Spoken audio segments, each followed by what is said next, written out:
All right, everyone.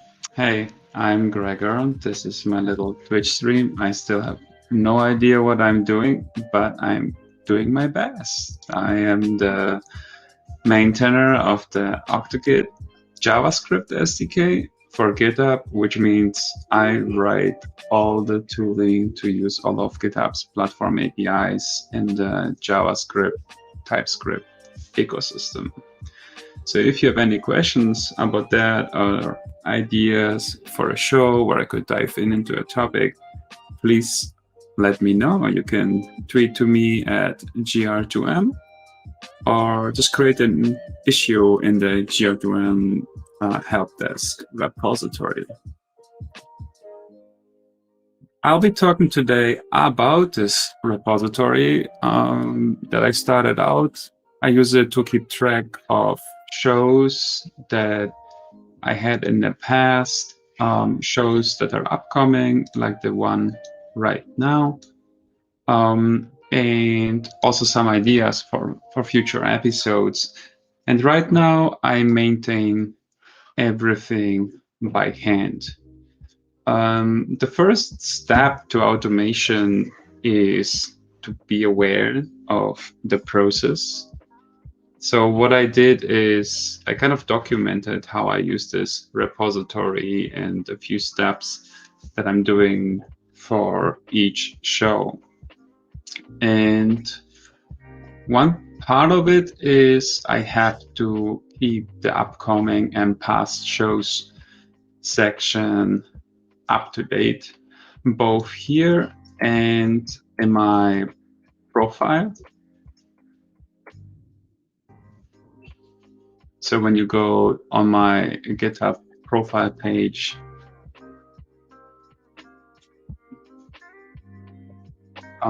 yeah, you will see the same thing here. But this is not automated. It's all done by hand. So I feel like this is very error prone. And I just, forget about it. It's getting behind. So that's a thing I could update. Updating this section in this README and also here in the README of the helpdesk repository itself. So I think I will start out by trying to generate this part. Basically, this headline, upcoming, past, and then the shows which follow a certain format. Okay, so where is this content coming from? I have the issues with the label show, and some of them are open and some of them are closed. And I could basically say all the issues with the label show that are still open are an upcoming show with the title containing the date, and all the closed ones are basically shows in the past. Okay, so how do we get all these issues with this label? There are two ways to get issues. One is the REST API, and the other one is the GraphQL query. I will use the REST API here because this is a resource that needs to be paginated. There is no API where I can retrieve over 100 items at once. And of course, I need to plan for scale, so I will have hundreds of episodes very soon. So basically, I need to paginate with both the REST API and the GraphQL API. For the REST API, for the pagination, I have a plugin that is ready to be used. GraphQL pagination is more complicated, and we have a concept of creating pagination for GraphQL, and you can check it out on the repository OctoGit plugin paginate GraphQL. There is a pull request open here. So let me put this in the links here. work in progress, GraphQL pagination. So I added a comment to the show. But yeah, we will not talk about the initial version of the GraphQL pagination plugin. But basically, the way we think it will work is to follow certain conventions so that this will just work out of the box. But what we will use today is paginate rest, which basically adds a new method, paginate, to OctoKit, and also an asynchronous iterator, so we can use asynchronous iteration on it, which is very nice and more memory efficient. And then you pass either the route as the first parameter, or if you have the REST API endpoint methods plugin, you can also paste the method you want to paginate as the first argument, and then parameters as the second. So let's check out the issues API. So what we want is list repository issues with a label. So there is a labels parameter here. Okay, so basically we need to pass owner, repo, and then we set labels to show. Okay, let's start.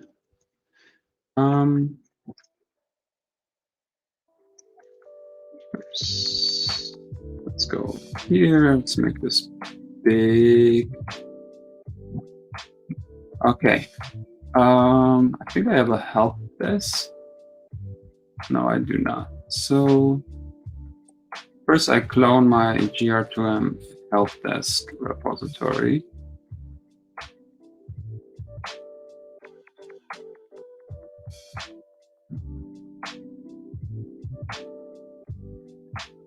And there is nothing in here yet, so I will set it up as a node project. So npm init dash. Yes, the dash y is basically doesn't prompt me any questions. It just says yes to everything. And then yeah, let's create let's install OctoKit core and OctoKit plugin paginate rest, what we just saw.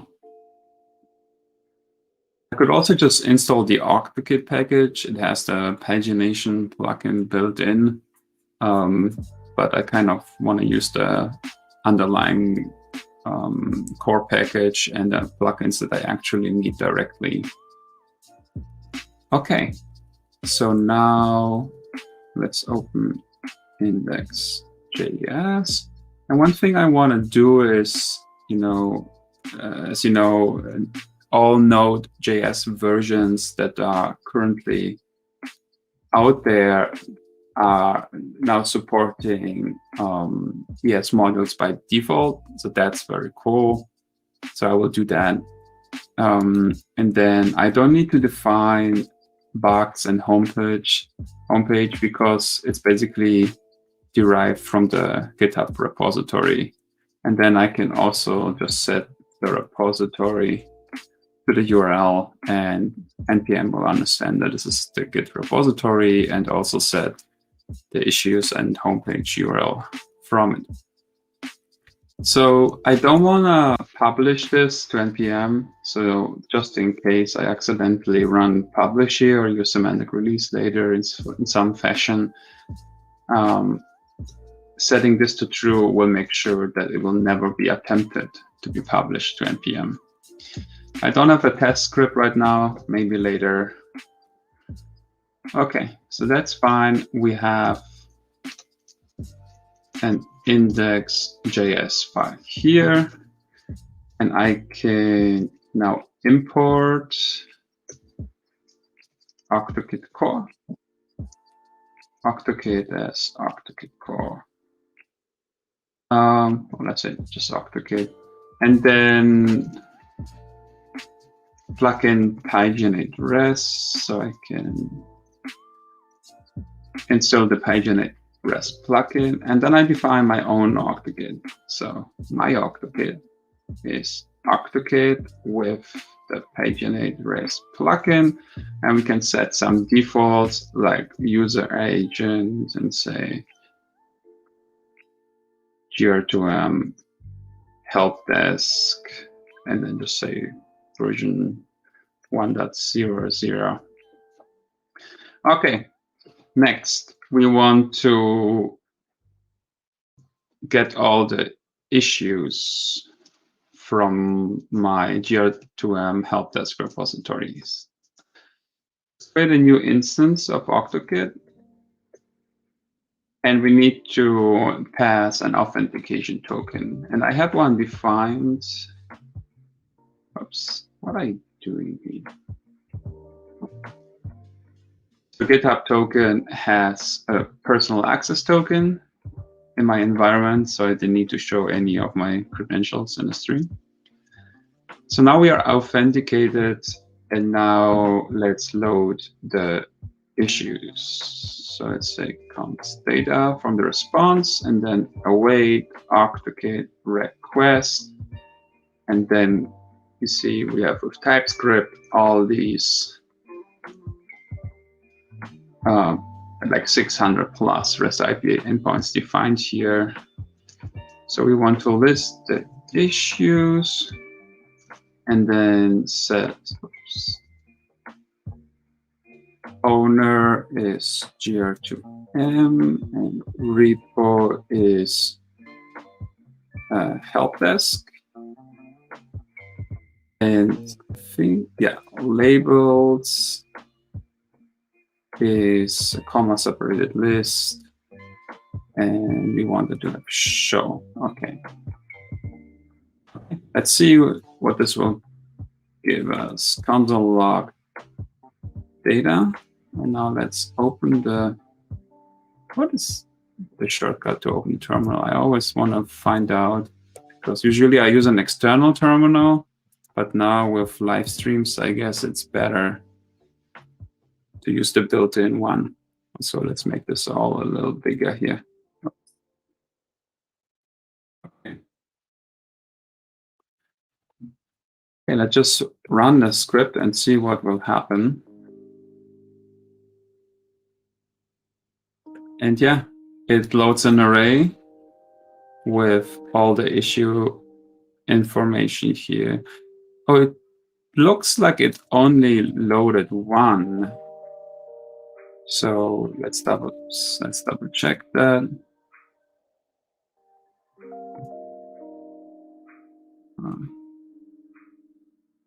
Right. Sorry, I'm still used to swapping between my external terminal and my code editor. So it's loading only one, which means that the state parameter defaults to open, but we want this all. Let's see. Okay, that looks better.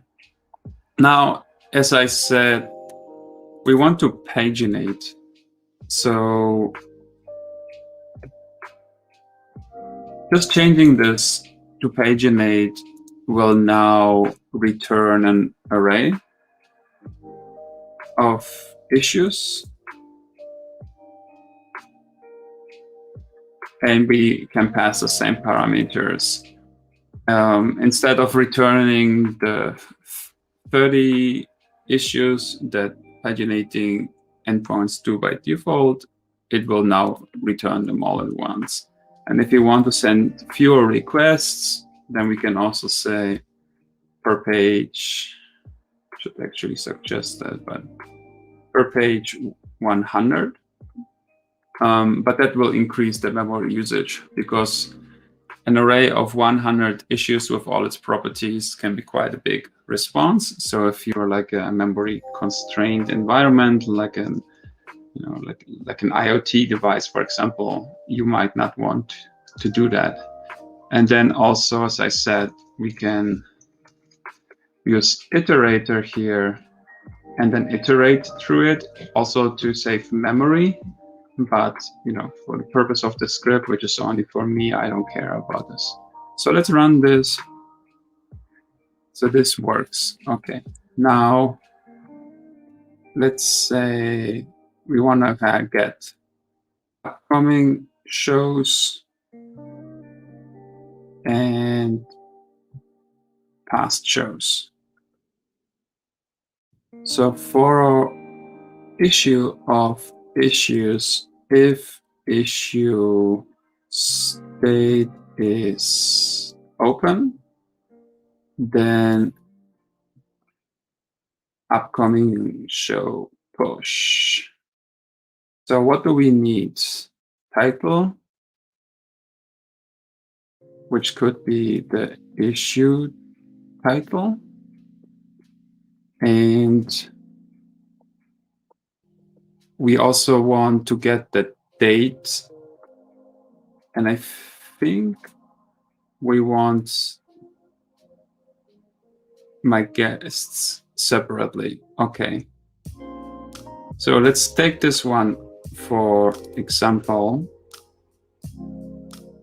This is the title that we are getting, and I want to parse out the date and time and the potentially the guest. So there's some cool websites you can mess around with regex, but I just will use our terminal right here, and I can use a node prompt and say, well, this is the string that I'm getting. Now, how can I split this up into the sections that I want? And I think I could do split by either space dash space or width.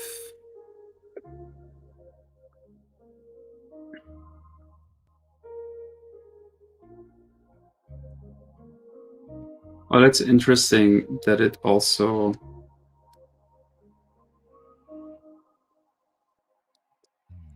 includes the spaces there. Oh, I guess because I used parentheses. Anyway, it works. I think I can simplify this a little bit.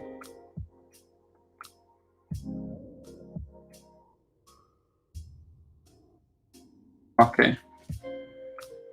So that looks good. So what we basically want is we get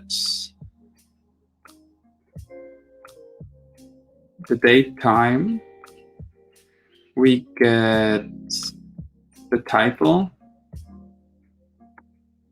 we ignore dash, then we get the title, then we ignore the width, and then we get the guest. Okay, so now we can push date, time, title, and guest. Now let's see what happens if there is no guest. I want to see, yeah, this still works, and we can just, oops.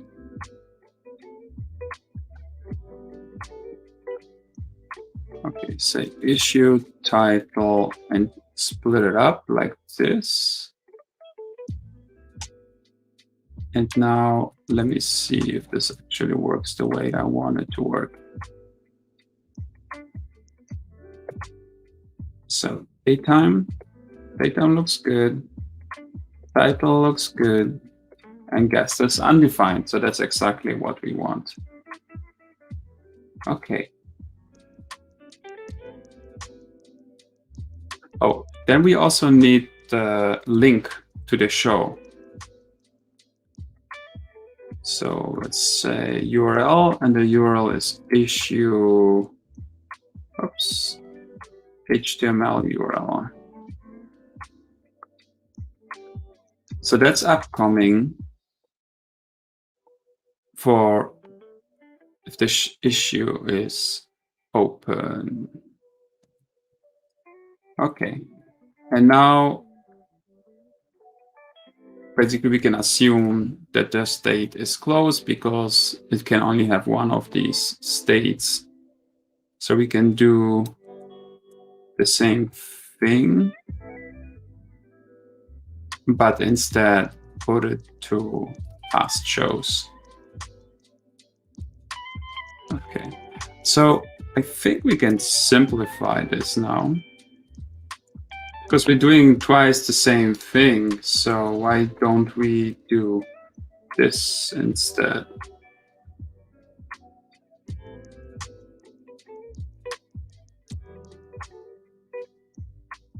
Okay, and it's so simple. So in this case, I think I would just use an else.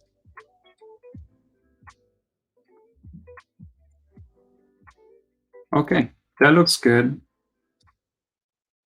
Now let's log upcoming show, and let's log past shows and see what we got so far.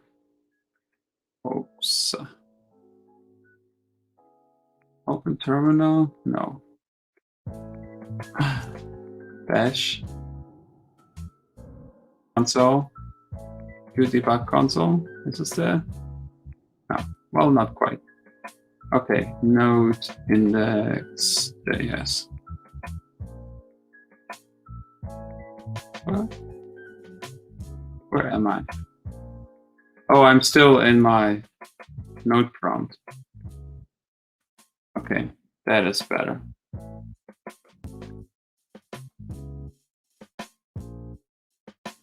Okay, it's not issues, it's issue.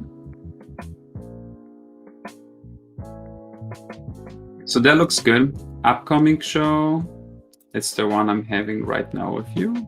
And then we have past shows. Okay. So next, what does the HTML code look like for our shows? Let me just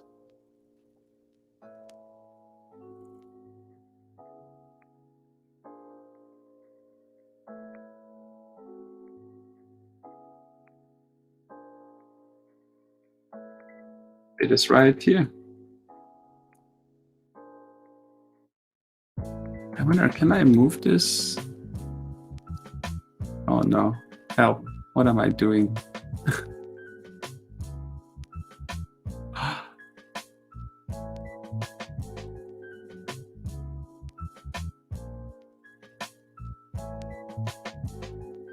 I just want to move this to the side, but I have no idea how.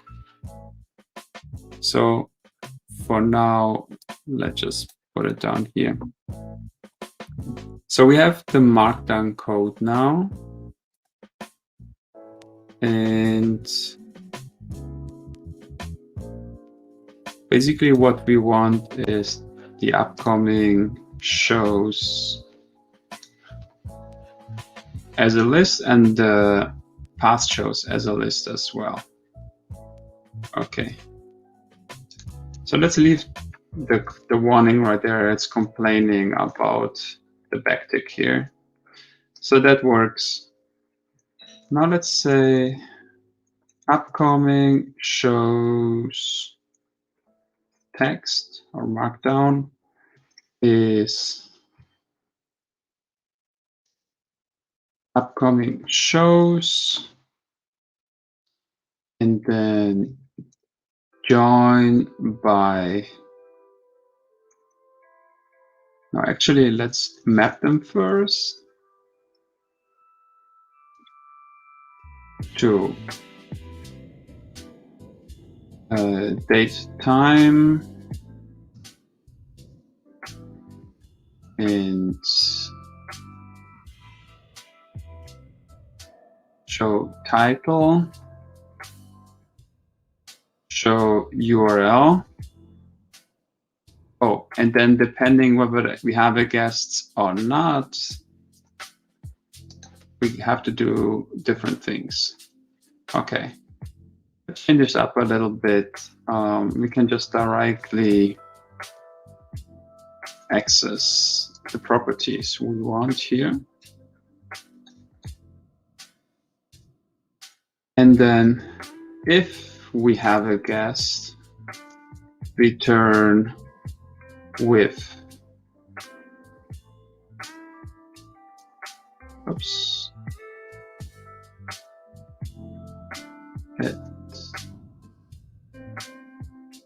Oh, I think the guest includes the @ sign. So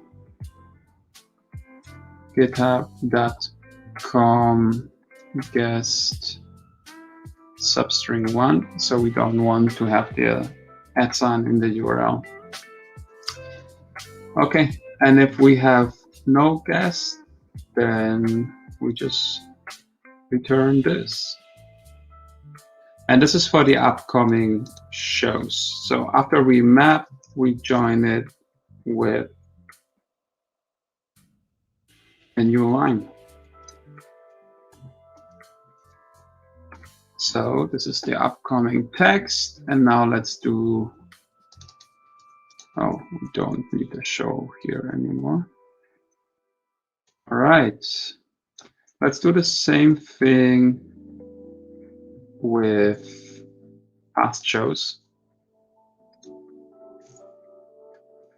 It's a little different. With past shows, I do not add the date time because I don't want to pressure to see people how regular I'm doing my shows. Right now I'm keeping it up, but who knows for how long.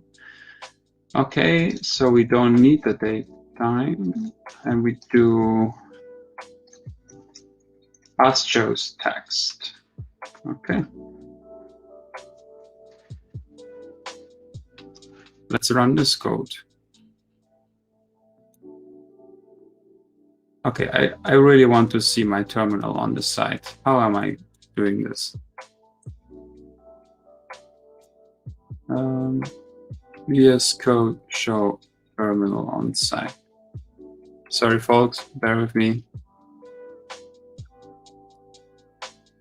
That's what I want.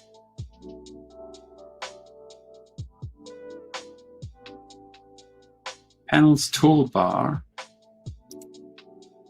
Oh, move panel to the right. That was easy. Okay. So now let's run this whole thing. And I no longer want to log this out. Instead,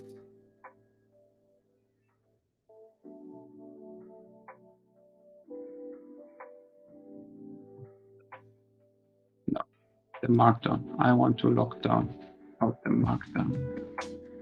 Cool. So that looks good. Looks like correct markdown. Follow the link. Okay.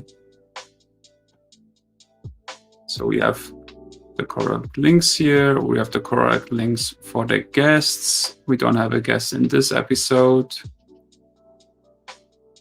Something is wrong here. Oh, because of the width. So this one is interesting. Let's open this up. So basically, I have the width here, but it's JavaScript. So JavaScript is not a user. Okay. So what are we going to do with X? So now we actually do need to use the space here. And the guest will no longer have the @ sign. So I don't need to use the substring here, but I do need to add the @ sign here. Let's see if this looks better. So, yep, that looks good. With JavaScript, we are okay. I'm a little nervous about this dash sign, but I could use an m dash or something. Or I could use an m dash here anyway. Anyway, it's a problem when it's a problem. So we have the text now that I can load dynamically. Now, how do we replace a section in the README with generated text? And that's a problem that happens often enough. And I think my friend Jason Atko, oh yeah. So Jason created this project called readme box.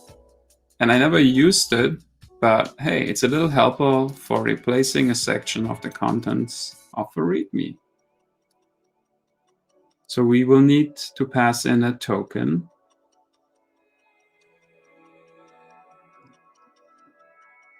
Okay.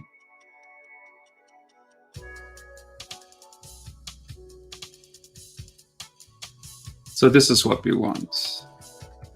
Start section, end section in our README.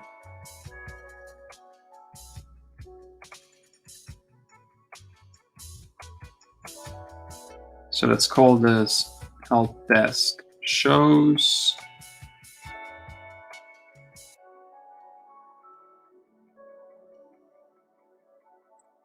And pass, we should end section here.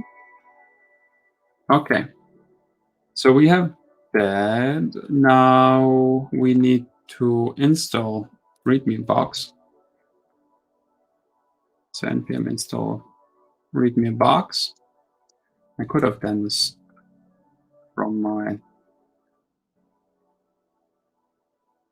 script here as well. Okay. So how do I use it? I import readme box as readme box.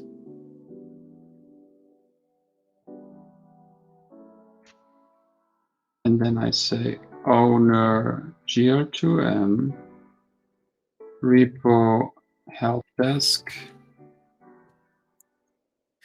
and section, I guess. Oh, token and section. So token, browser, GitHub token, and section, I assume, will be my helpdesk shows here. Okay, this really should be an Octokit plugin, but that's for another show. Okay.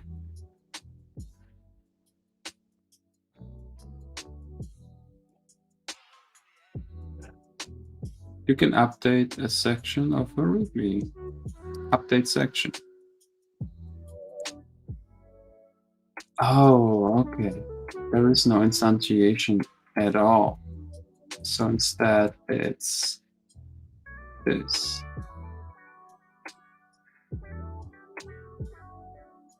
It's just a static function, basically.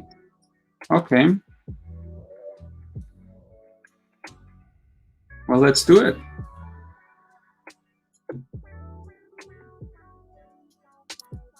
And we use Markdown. And when we're done, we say, "Will be updated." All right, what could potentially go wrong? Not found commit for ref master. Oh man, I think probably Jason hard-coded master in here. Okay, I can pass in a branch, so that's great.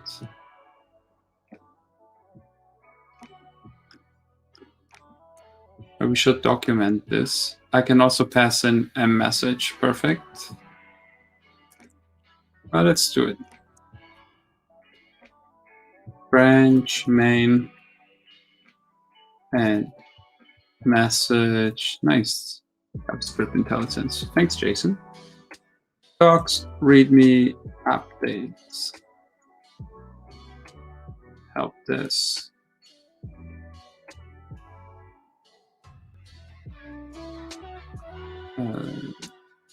Shows. Okay.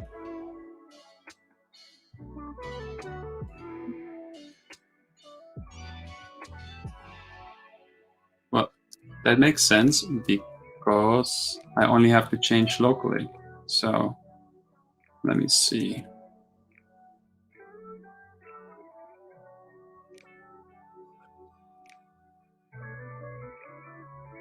Commit the readme with docs readme add section for readme box.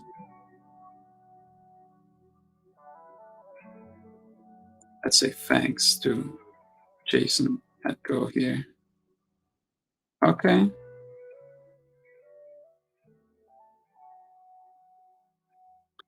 All right, let's try again. README updated. Okay, let's check out the repository on GitHub. So something happened. We have upcoming twice now. So that's not quite right. Let's just commit all these changes for now. It's just my repository. I can mess around and say build initial script to update shows in README. Okay, now we can pull and start sections should start here and remove the double entry. On the other side, this kind of lets us double check if it is indeed the exact same thing, and it is, besides the m dash here. Okay, so we can remove this and remove this. Okay. Docs readme include upcoming in readme box section.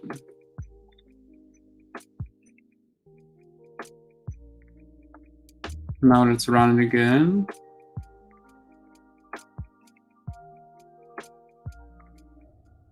Commit. Okay. So this is the commit that just occurred.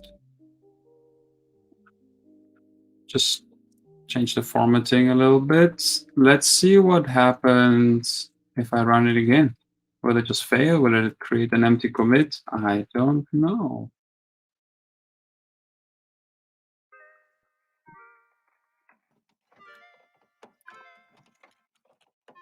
Okay, well, it just creates an empty commit. That works for us for now. We can make this more elaborate later. Okay, all right. Let's see. Maybe there is some option that we don't know about creating an empty commit. Got intelligence here? Yeah. No, we are using up all the available options already. So next, I want to update this each time. Basically, each time any issue is created, closed, or edited. So how am I going to do this? Let's create a GitHub action. So GitHub workflows updates shows in README, not MD, YAML. So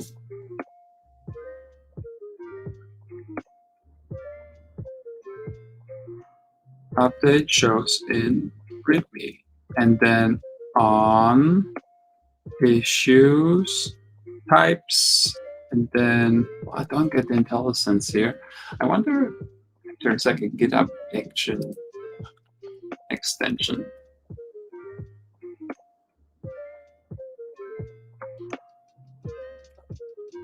Here, let's do this.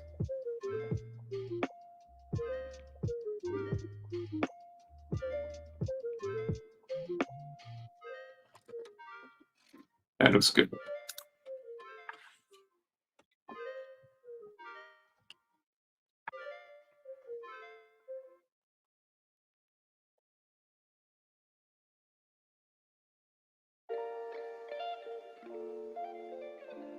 Yeah, I guess I don't need to do anything. This should just work. Yeah, we already get some IntelliSense here.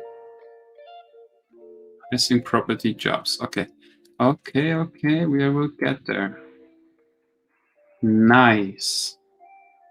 So opened, closed, and edited, I think the ones we want. Now, jobs. Updates.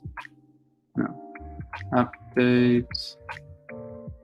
And runs on.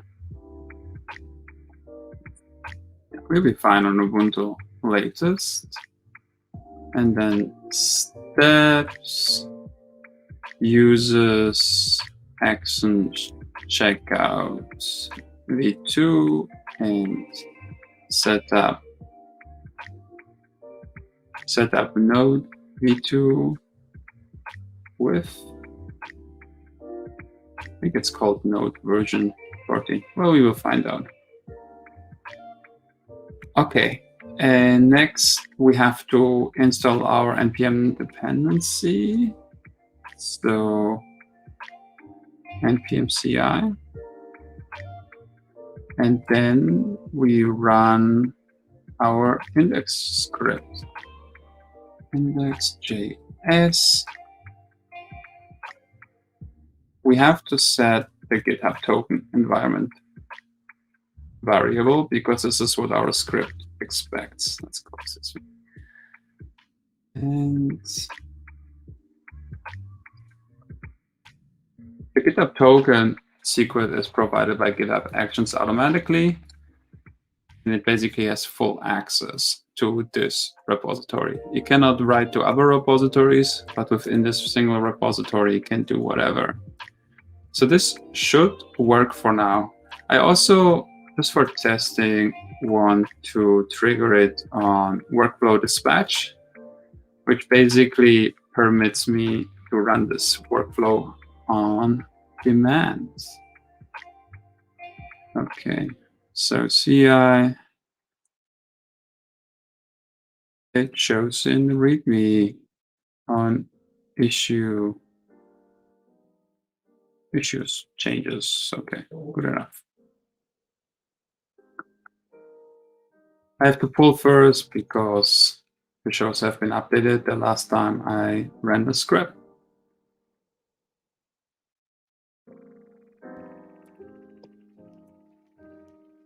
Okay. So you see it has the workflow dispatch event trigger. So let's just run the workflow and see what happens.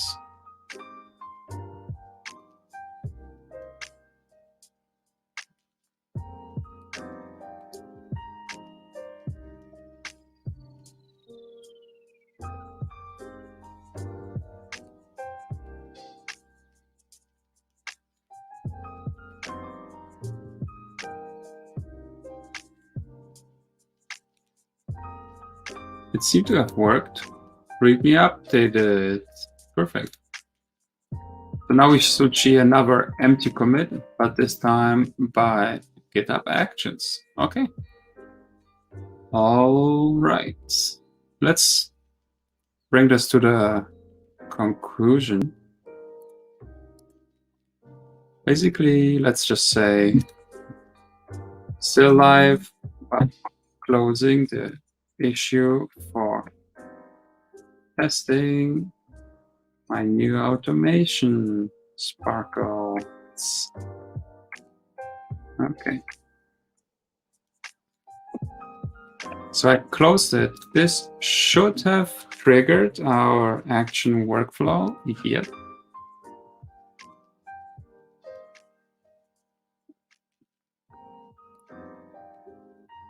Okay, let's check out our README. And there we go. So it's only a little embarrassing because now I have no new upcoming show. Let's fix that really quick by entry opening for testing. Sorry for the noise, folks. Okay. Let's see again. The action, reopened didn't work. So basically, I have to add another one. Oh, by the way, I should also add labeled, reopened. Let me see what else is in there.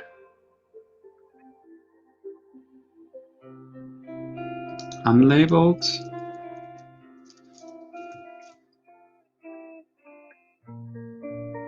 Okay, so that looks good. Labeled I have already. Okay.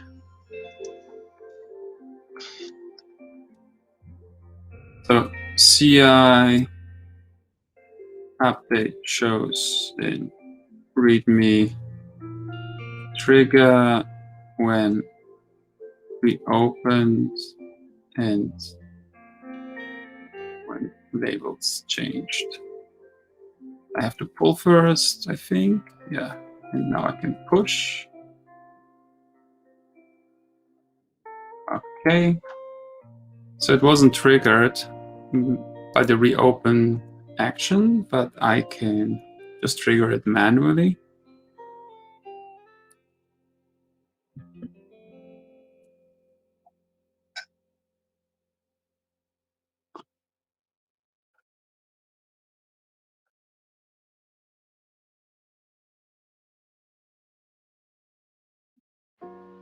So this should have brought the upcoming show back.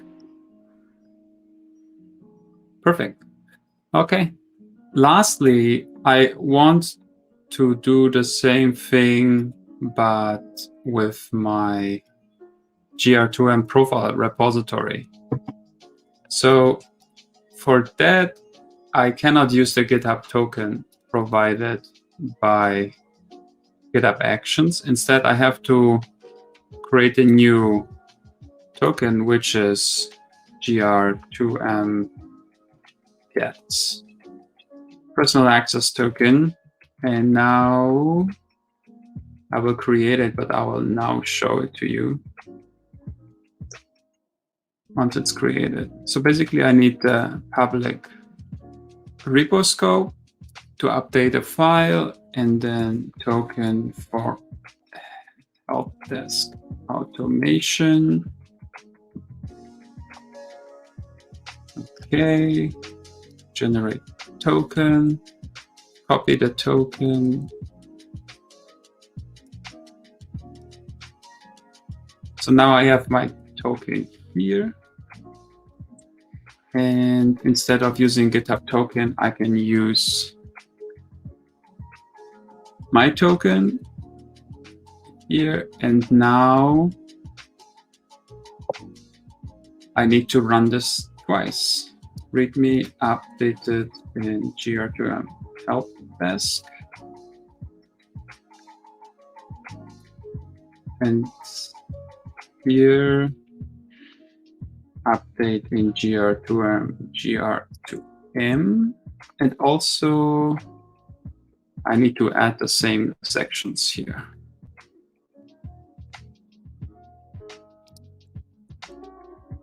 Okay.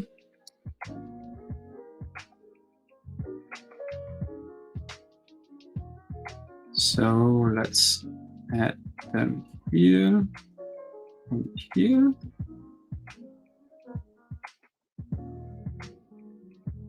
add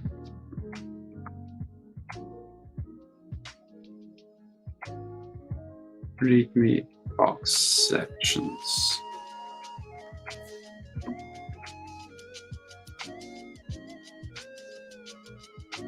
Okay, so let's push this.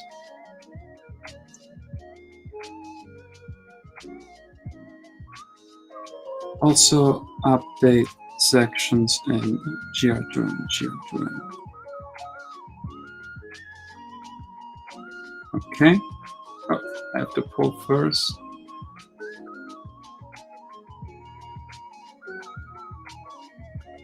Okay, so now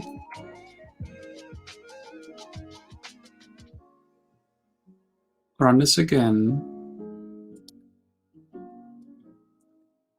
manually, and this time it should update the shows here. Let's see.